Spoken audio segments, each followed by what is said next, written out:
Didn't someone come up with a funny test? Something about Star Wars? Huh. Yes. The C3PO test. Okay, I need to hear this. What is it? The idea was, if you're thinking about a definition of fluency, ask yourself, does this sound like how C3PO would use the word?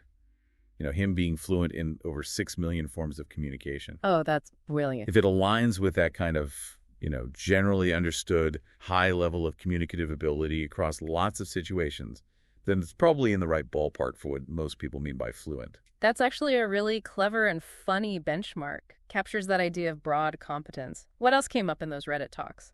Let's see. The idea of thinking in the target language was mentioned. When you stop needing to translate in your head. Ah, yes. That's often seen as a big milestone. Definitely. And someone brought up the etymology, again, fluent, coming from fluid, meaning flow, suggesting fluency is maybe more about that ease, that smooth flow, rather than absolute, grammatical perfection. That ties back nicely to the dancer and the pianist examples, that sense of natural, unhindered expression. Mm-hmm. And one more perspective linked fluency to being able to actually work in the language, professional working proficiency. Right, so handling your job meetings, emails, calls, whatever it involves. Exactly, being able to function professionally. So fluency can be very goal-oriented too.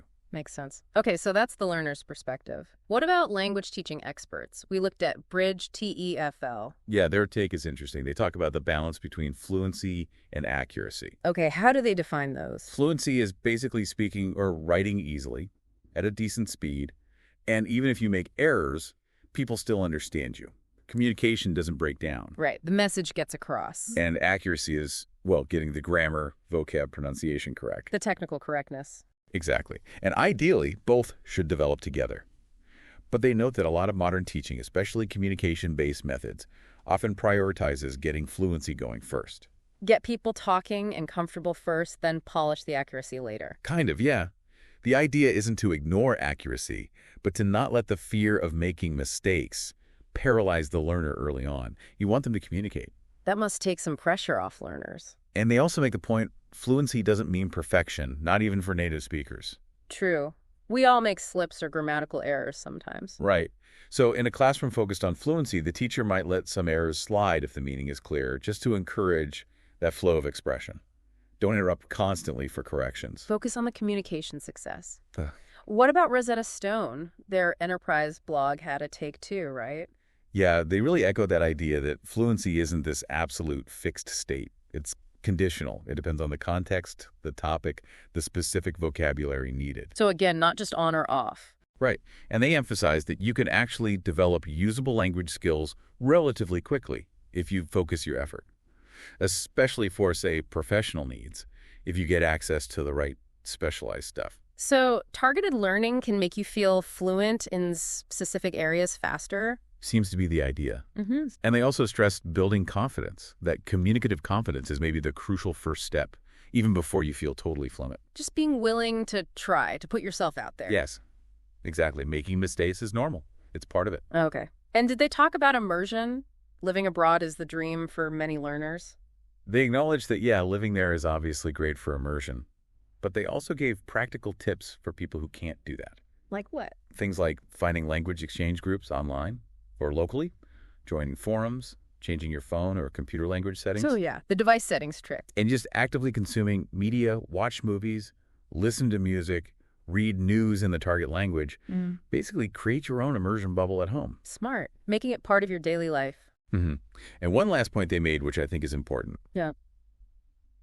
Fluency is a journey, not a destination. Ah, nice way to put it. Yeah, even when you reach a level where you feel pretty fluent, there's always more to learn, more nuances, deeper understanding. It doesn't just stop. Continuous learning. I like that mindset.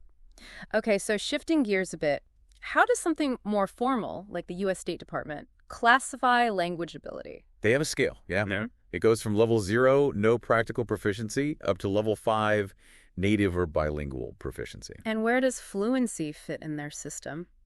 Well, interestingly, the actual word fluent or sluently appears specifically in the description for level 4. Level 4, what's that called? That's full professional proficiency. And it's described as using the language fluently and accurately on all levels pertinent to professional needs. Okay, so fluency is linked to that high-level professional capability. What about the levels below that? Level 2 is limited working proficiency, handling routine social stuff and basic work tasks. Level 3 is minimum professional proficiency, where you can handle most conversations, formal and informal, on practical, social, and professional topics. So you can function pretty well at level 3, but they reserve fluent for that higher level 4. Seems that way in their framework, yeah. Mm. It associates fluency with a very high degree of competence across the board, especially professionally. Got it. And just quickly, Wiktionary, any extra insight there? Wiktionary keeps it pretty concise.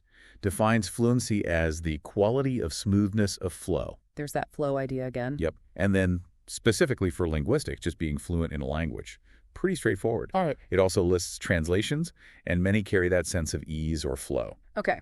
So wow, we've covered a lot of ground. From old French tribes to C-3PO to State Department levels. It's a wide-ranging concept. It really is. So if we try to kind of wrap this up, what are the main takeaways? Well, language itself, we saw, has these deep roots connecting how we talk to who we are as a community.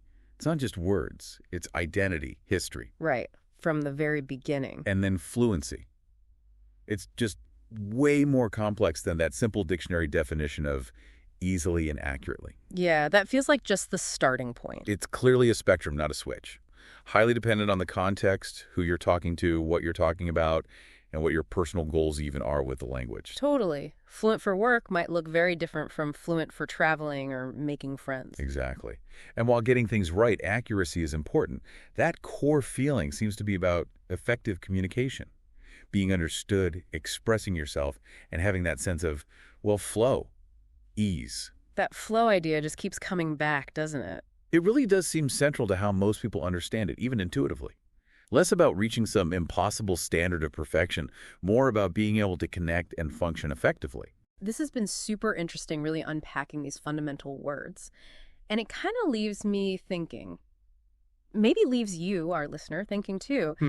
Given that original link between fluent and fluid and all these different perspectives from learners, teachers, dictionaries, even the government, maybe true fluency isn't about hitting some static, perfect level. Yeah. Maybe it's more about, the ongoing process, your continuous, confident engagement with the language, how you adapt, how you keep expanding your ability to connect with people in different situations. A dynamic state rather than a fixed achievement. Exactly. So maybe reflect on that. What does fluency actually feel like to you in your own life with any language you use? Does it feel like flow? Does it feel like accuracy? Does it feel like confidence?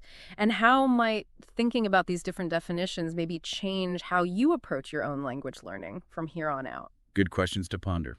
Definitely. Well, that's all the time we have for this deep dive. Thanks so much for joining us.